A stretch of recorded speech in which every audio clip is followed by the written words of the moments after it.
mo nga para may video natin.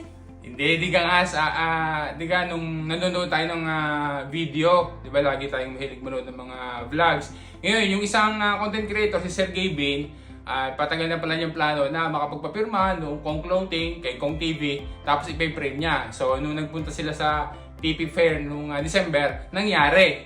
Nakapagpapirma siya, tapos naipa-frame na niya.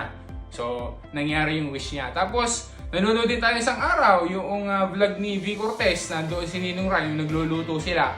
Sabi ni Ninong Ray na ang gusto sana niya mangyari, makakulab niya si Gordon Ramsay.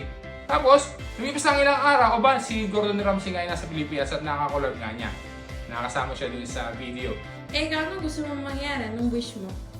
Eh, ako naman, matagal ko na ito naiisip, pero parang suntok sa buwan, di ko alam kung mangyayari talaga o hindi. Parang wishful thinking. Pero, dito mga nakalipas parang medyo mukhang mangyayari nga. Kasi nga, gusto ko sana, kung maaari, yun ang iniisip ko noong pa na magkaroon ng poster or publicita, parang billboard dito sa mga metro, ganyan.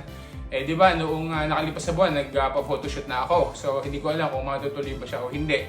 Pero, hopefully, ngayong 2025 ay matuloy na. Sabi nga ay law of attraction. Kailangan i-attract natin para mangyayari at saka tiwala lang. Malay mo, isang araw, pagka nag-video ako ay meron na pala akong publicity dyan sa metro. So, abangan mo din yan, Raga.